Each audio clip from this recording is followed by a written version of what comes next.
Chapter 139. Castor stared at him for a long time, then suddenly laughed. Even Cassie giggled, entertained by Sonny's earnest delivery. Shaking his head, the handsome young man smiled and said, "I see your sense of humor did not change. Good, that is good. Few people manage to preserve it here." Sonny blinked a couple of times and said, pretending to be offended, "What do you mean, sense of humor? It's the honest truth." He received another bout of laughter instead of an answer. There was food, safety, and laughter, he thought suddenly, remembering how Cassie had described the bright castle after dreaming of it for the first time. She had also seen Sonny leading her through its gates. Her prophetic visions were turning out to be frighteningly accurate. Makes you wonder about that other vision she saw. Not allowing himself to become distracted, Sonny chased away the ominous feeling and hid a smile. Then, with a shrug, he scoffed. "Well, don't believe me if you don't want to. That was just one of my many adventures anyway.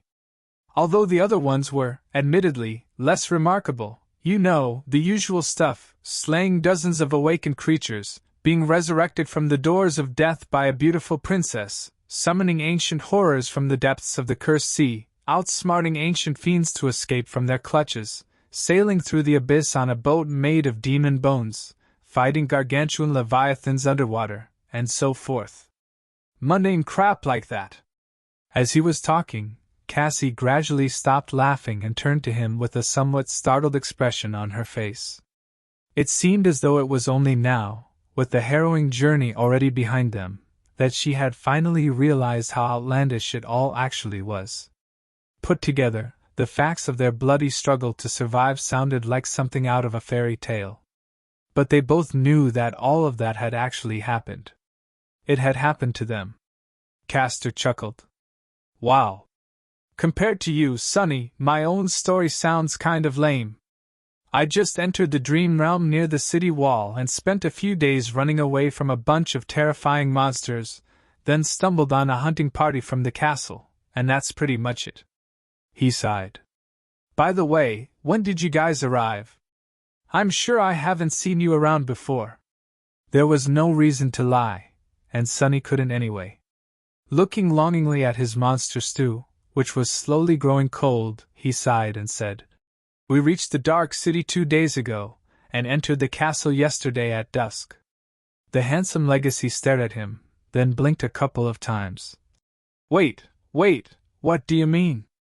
Did you guys really spend 2 months in the labyrinth?" Oh. Finally, the moment he had been wary of came. Sonny really didn't want for anyone to think that he was some kind of a powerful figure. First of all, there was no better advantage than being underestimated by the enemy. Secondly, he still had to hide the fact that Changing Star had not been the only one to receive a true name in the first nightmare. Luckily, he had long thought of an exceptionally convincing excuse. When in trouble, blame everything on Nephi's. Laughing inwardly, Sonny pretended to shiver and sighed. "Yeah. I don't even want to think about it. That place, it's pure hell. Honestly, if it wasn't for Changing Star, both of us would have been long dead. She wouldn't have survived without his help, too, but Castor didn't need to know that." Sonny was pretty sure that mentioning Neff's name anywhere near the names of two losers like Cassie and him were believed to be would make anyone think that she had single-handedly carried the both of them to safety on her back. As it turns out, he was right. As soon as he mentioned Nephi's, something changed on Castor's face.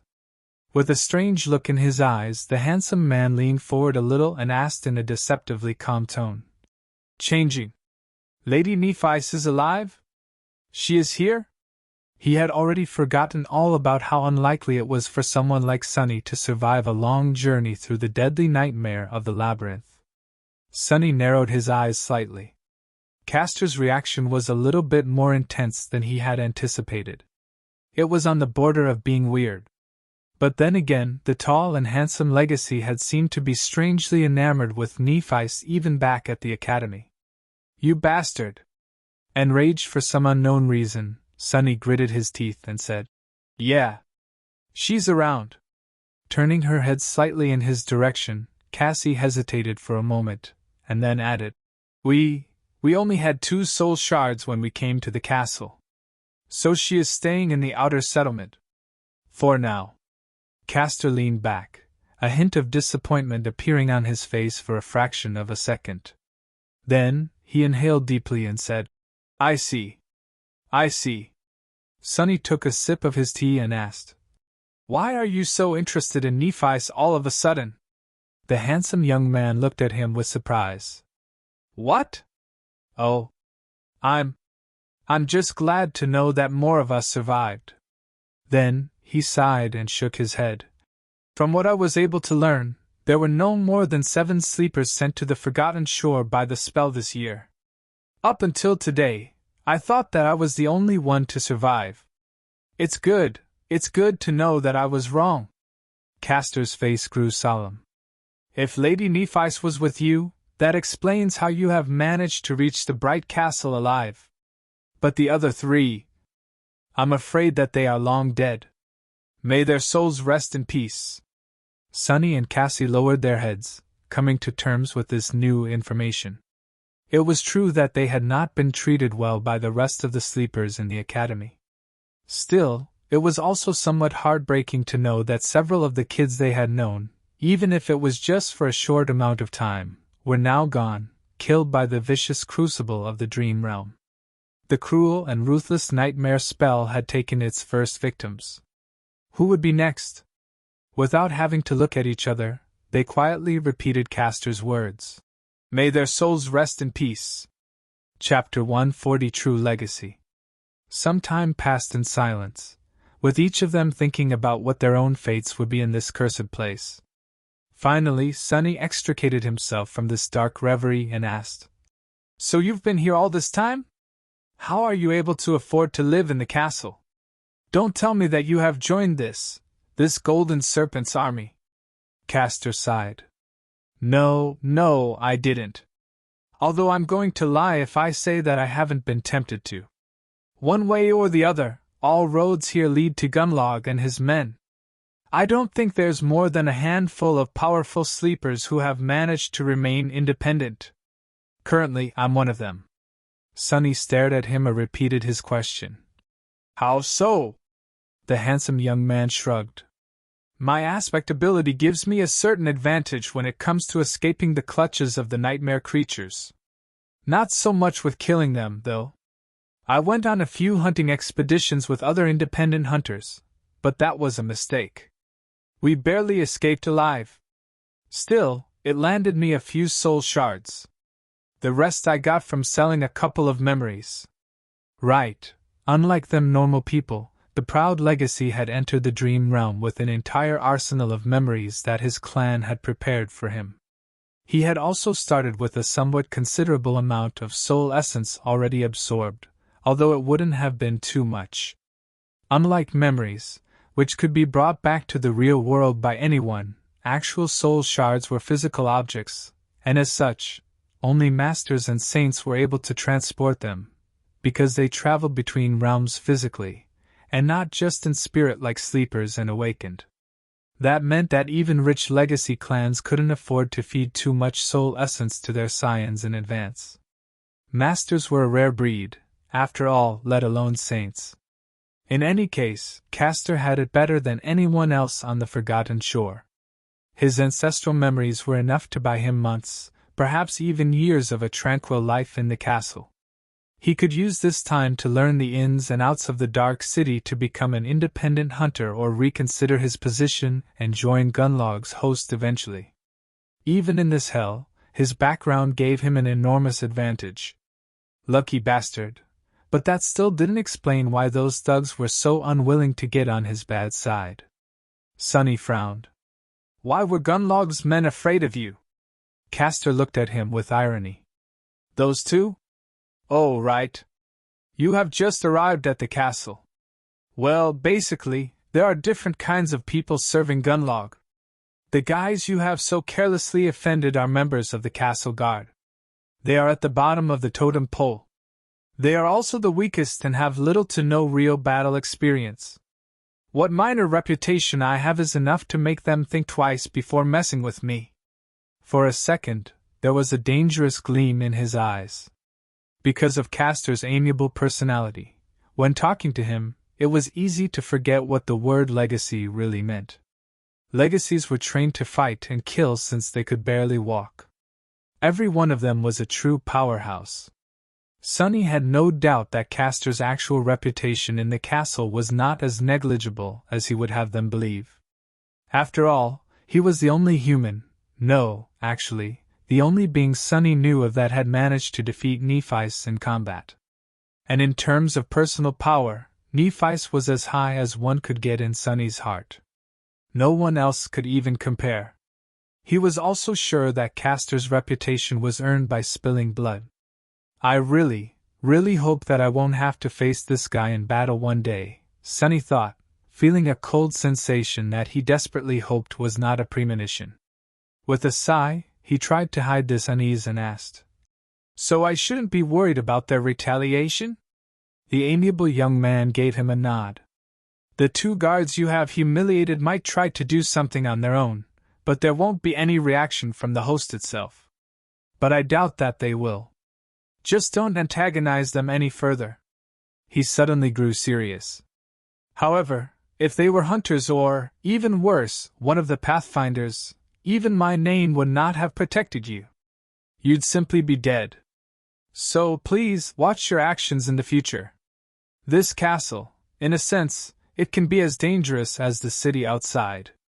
Especially for someone with your, temperament." "What's that supposed to mean?" Sonny wanted to bite back, but then closed his mouth. Yeah, he really did have a temperament that attracted trouble. Guilty as charged. While he was reconsidering his life choices, Cassie suddenly spoke in a quiet voice. "Castor, is there really no way out of here?" The proud legacy looked at her and remained silent for a long time, a somber expression finding its way to his face. His eyes were heavy and bleak. After a while, he sighed and said, "None that any of us can ever hope to reach, Kasha. As it is right now, this is where we have to live. Maybe something will change in the future. But for now, just take care of yourself and try to survive." Standing up, he glanced at them one last time and smiled. "It was so nice to see you guys. Really. I'll leave you to your food now, if that's okay. If you need anything in the future, don't hesitate to come find me. My quarters are in the Tower of Dawn." Quarters. Of course that miscreant has quarters. With that, Castor left, letting Sonny finally get to his stew, which was barely warm by that point. Great. Breakfast is ruined, he thought angrily, drilling 2 holes in the tall sleeper's back. His fault. It's all his fault, not mine. Yeah, definitely. Some time later, Sonny was lying on his bed with his eyes closed. The Tower of Dusk was calm and quiet. It was time to send his shadow on a walk. Chapter 141 Golden Serpent. Other the next 5 days, Sonny mostly stayed in his room while his shadow stealthily prowled around the castle, spying on people and learning their secrets. Slowly, he began to understand the undercurrents that flowed beneath the seemingly peaceful surface of life in this pristine white fortress. Of course, in reality, things weren't peaceful at all, and as far from pure as one could imagine. But that was to be expected from a place where hundreds of lost youths lived with no hope of ever finding their way back home, away from all the restraints of civilization. He wasn't surprised at all. If anything, it was strange to see some semblance of law and order, no matter how detestable and revolting, persevere despite all the obstacles that stood in the way. Somehow, the inhabitants of the castle were able to coexist with each other in a fragile balance. The system was cleverly built in a way that allowed the abused to dream of a better life and restrained the abusers from going too far. Better life meant winning Gunlog's favor, while going too far meant losing it and being banished into the cold darkness of the outer settlement. Both fear and hope were created and firmly grasped by the Bright Lord. Their mere existence kept people in their places. Sonny suspected that the same dynamic, just substituted for a different kind of reality, reigned in the slum outside of the castle walls. The outer settlement seemed to exist separate from the castle, but in fact, both were simply parts of one large ecosystem. People on the outside longed to be allowed inside, while people on the inside dreaded being exiled to the outside. Because the possibility of a better life, or a worse one, existed, they were distracted from the fact that, no matter what happened, they would still be spinning in a circle. Like a serpent biting its own tail, the bright castle and the outer settlement created a closed cycle of exploitation and abuse that, paradoxically, kept everyone in the dark city sane and alive. It was nothing short of ingenious. Of course, Sonny wanted no part of it. He didn't know how many people were currently surviving in the slum, but there were somewhere around 500 sleepers living in the ancient stronghold. However, not all of them shared the same status. There was a complex hierarchy in place, separating people into different castes. Some of these groups had a distinct place in the hierarchy, while others were less clearly defined. Most of the inhabitants of the castle, unsurprisingly, were directly serving Gunlog. They were guards, hunters, pathfinders, artisans, and handmaidens. Ruling over them were 5 lieutenants who answered directly to the Lord himself, each responsible for their own aspect of the day-to-day life of the fortress. The castle guard was the largest of these groups, consisting of around 150 men. They were in charge of guarding the stronghold and enforcing Gunlog's laws. Just like Castor had said, they were near the bottom of the totem pole in terms of power and status. Anyone with a remotely useful aspect ability could join the guard, and although their training was rather rigorous, actual opportunities to experience combat were few and far between. That was not to say that their job was not dangerous. Every time a stray nightmare creature climbed the hill or attacked from above, it was their duty to either kill or chase the monster away. And out here in the Dark City, no monster was anything less than terrifying and absolutely deadly.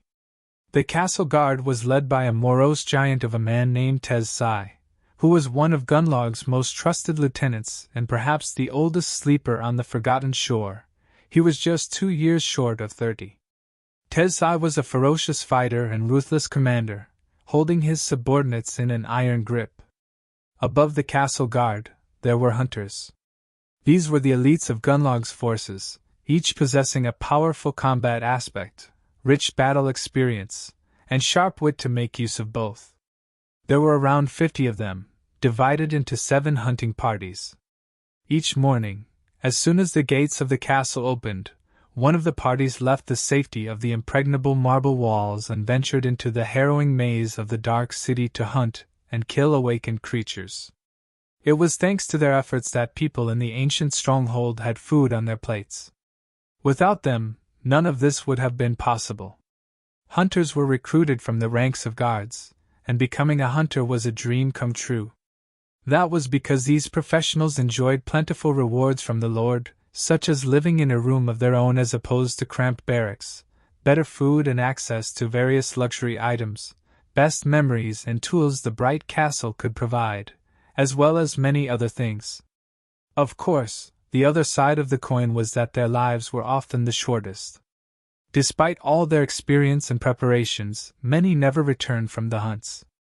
And the only reason any did at all was the Pathfinders. Pathfinders served as guides for the hunting parties. Just as Effie had said, the secret to surviving in the Dark City was to find and kill comparatively weaker creatures without stumbling into something far more deadly. They made sure to do just that, track the awakened monsters without leading the pack of hunters into the jaws of fallen abominations. There were so few Pathfinders that Sonny even questioned whether they could be categorized as a group. In the whole castle, there were less than a dozen.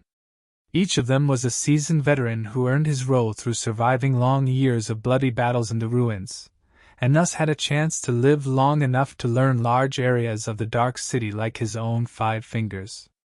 Needless to say, all of them were incredibly fearsome combatants and enjoyed lavish, sometimes even decadent lifestyles.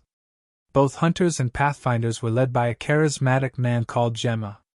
Gemma came to the Forgotten Shore in the same year as Gunlog, and had helped him take control of the castle.